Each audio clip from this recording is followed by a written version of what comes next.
It's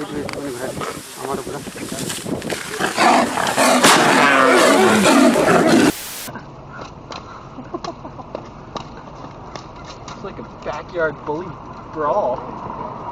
Crash out. Here's the definition, and here's the definition, but in picture. And if it's not clear now, it will be by the end of this video. Crash outs exist in all walks of life, you know what they say. Where there's a will, there's a way. For a Chris to get rocked by a Fresh Prince flick of the wrist. But today, we're gonna talk about the biggest crash outs in nature, and there's a lot to choose from, so some had to get left off. I won't be talking about hippos, honey badgers, or Cape buffalo. I've said my piece on this roid-raging homicidal hydro horse on steroids. We already know Africa's Black Death is a hunter's nightmare, for humans and lions alike, and I have an entire video on this biracial Black Air Force hate-mongering Hufflepuff. But what I will talk about are rhinos. Because I've said that rhinos are legally blind, terminally traumatized anxiety tanks that'll buck up to anything from a butterfly to a buffalo.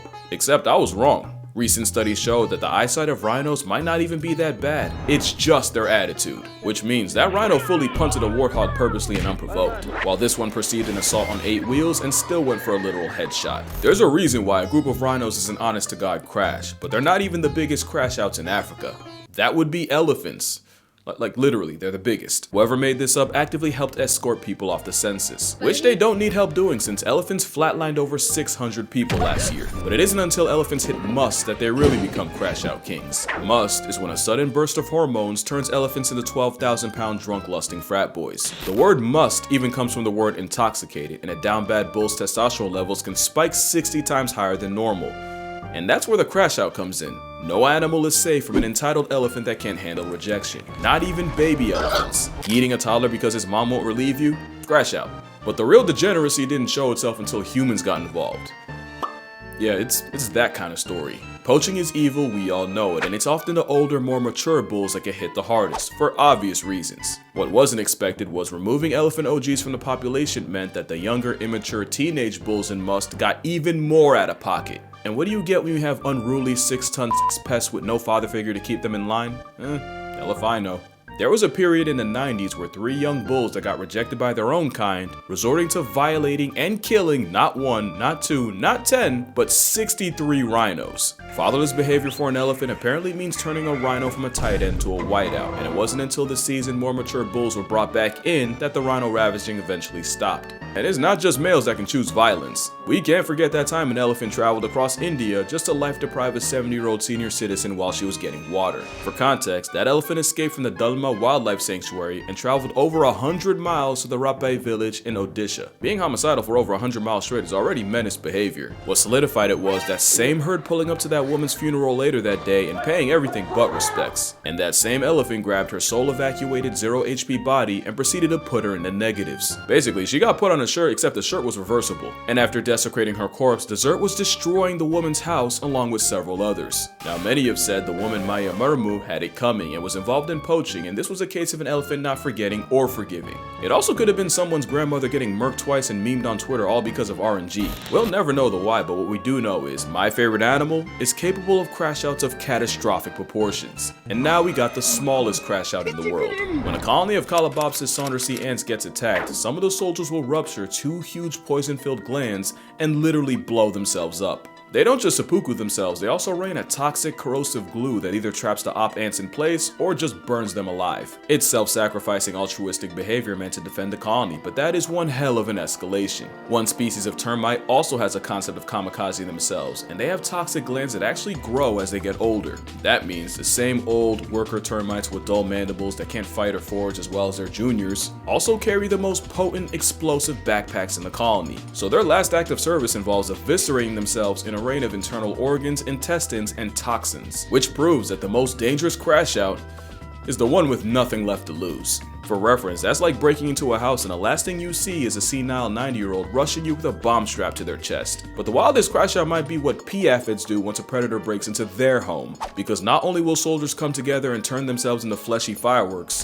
they'll use their own bodily fluids to plug up the opening. Even if it means they get left outside in past tense, even if it means they suffocate on their own insides, and even if the process senses subtracts them instantly. It's one thing to self-destruct to backpedal a predator or even after already being eaten, which aphids actually do. Using Flex Seal made out of your own guts for home repair is exactly the type of behavior this video is about. But if elephants violating the natural order didn't already tell you, the worst crash outs are the ones humans created. And this black Air Force B is the result of one of the biggest oopsies in human history. Back in the 50s, African bees were brought to Brazil and crossbred with their more domesticated European cousins. The idea was, if they could combine the two, they could create a bee that was more efficient than the Europeans in tropical climates, while also being less defensive than the African counterparts. But in one of the most consequential f***ups possible, a local beekeeper accidentally released 26 swarms of Africanized bees, including queens. But experts said not to worry, that the bees would either die out in the foreign climate or get bred out of existence by the already present European bees. Yes, but actually no. By the 60s, they made it across the country. By the 80s, they hit Mexico. By the 90s, they were popping up in the US. And today, the Africanized assault has spread throughout America like a rageaholic rash. And here's the thing with playing God with bees. You better be prepared for hell. These Africanized bees were way meaner than anything this side of the Atlantic had ever seen.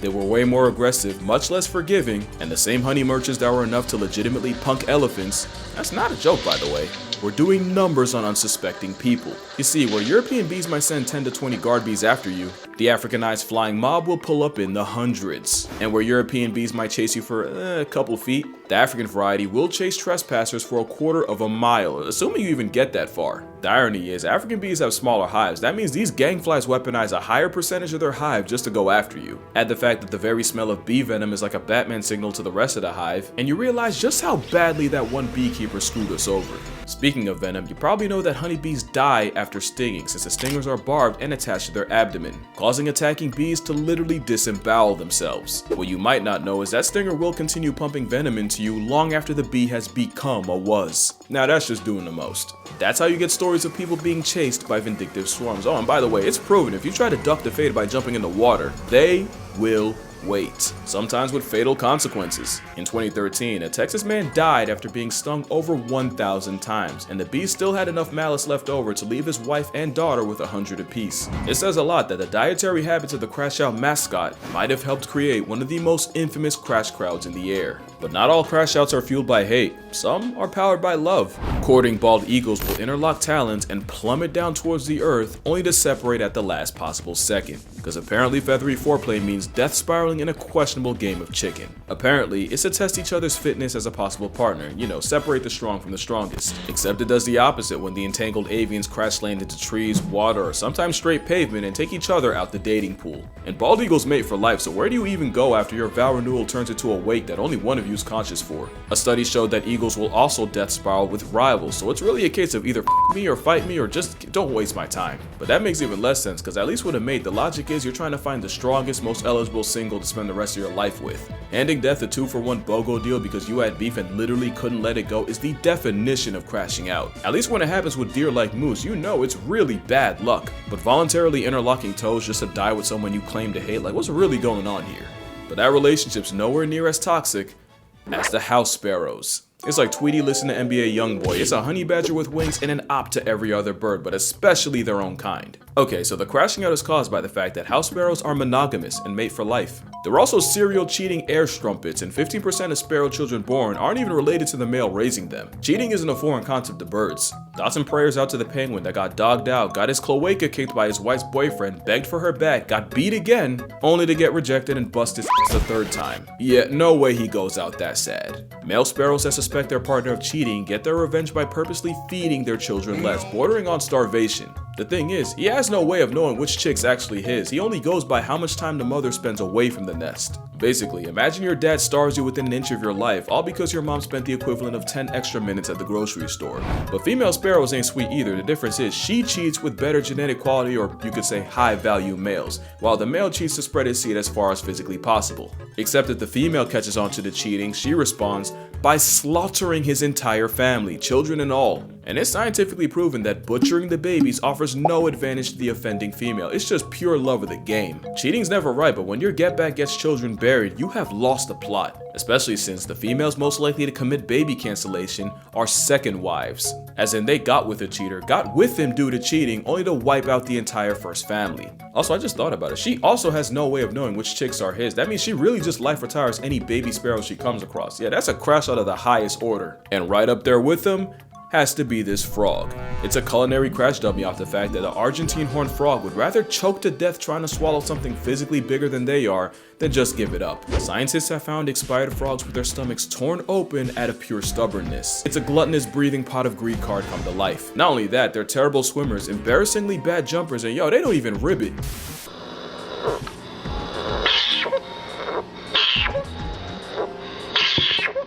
Fool done sold every aspect of being a frog just to moonlight as Jabba the Gut. They can even develop amphibian corneal lipidosis, where they hold on to so much fat they literally accumulate fat deposits on their eyes that blind them. To be fair, it's usually from overfeeding in captivity, but my brother in Christ, even Nakado Avocado put the fork down at some point. Especially since frogs can't vomit, the best this kitchen crash out can do is fully eject their stomachs. But luckily, they're not a threat to you.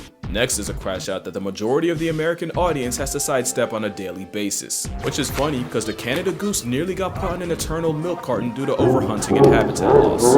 In fact, we fully thought they were out of stock in the 50s, until a small flock was found in Rochester, Minnesota.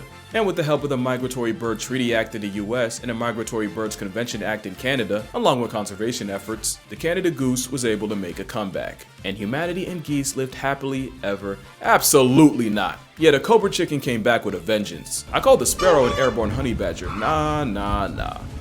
It's this barcoded assault with wings. Easily the most undeserved arrogance I've ever seen on an animal. And that's really what it is. This damn velociraptor has some wildly irrational confidence. They're like Family Guy. They nearly got canceled, came back, and by God do they not miss a chance to punish us for it. Even Sully's heroic landing in the Hudson wouldn't have even been needed if a goose didn't try to run a fade with a plane. Just proof that you can get a lot of mileage out of false unearned valor. Cause it's a bluff. Geese nest on the ground, so they only really can respond to a threat to minor safety by implementing the honey badger method, by raising hell until you meet someone that takes you there. Add the fact that they've managed to lose their fear of humans and you have a honk-happy threat to national security. I've even read reports of them apparently luring chasing dogs into deep water just to attack and harass them until they eventually drown in exhaustion. To be fair, you could just leash your dog.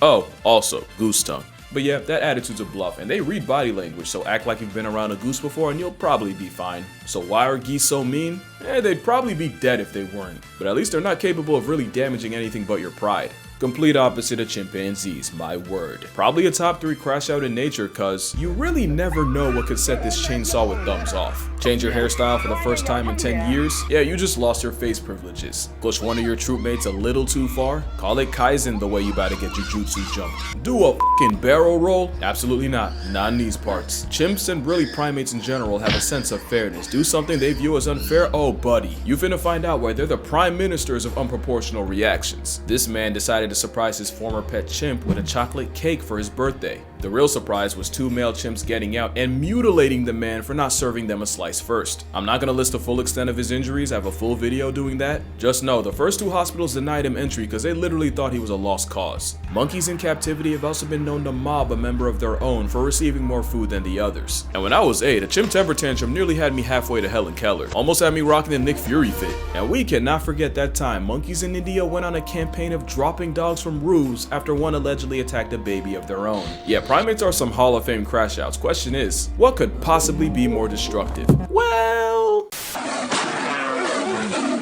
tigers are easily one of the most vengeful creatures alive, and the moment this striped population control wants you dead, you might as well lease a casket. There's plenty of stories of tigers going from 0 to 1,000. In 2007, 3 teenagers that may or may not have been under the influence taunted 243-pound Tatiana the tiger, reportedly even pelting her with pine cones from a slingshot. Tati cleared a 12-foot moat, severely mauled 2 of the teens, and killed the 3rd. In 2016, a tiger ripped apart an infamous poacher named Baby only 4 days after his group reportedly shot his mate. In 97, a hunter named Vladimir Markov not only shot a tiger, but had the audacity to steal his kill. As a result, the Whisker John Wick stalked his cabin, tore anything that smelled like him to shreds, including his mattress and bedding, and apparently even demolished an outhouse Markov had used. As you can guess, the story ended around the same time Vladdy did, once the Siberian assassin was there to greet him at his house. And then there's this. The backstory is that a mother tiger and her cubs had ventured beyond the boundaries of a park and had injured cattle in the process, so rangers went out to capture and relocate the trio. They successfully tranked and removed the cubs, but the mother was nowhere to be found. That was until about right here. The enraged mother cleared a full-grown elephant and managed to mutilate the mahout riding it, taking several fingers with her, and the fury on 4 legs was never seen again.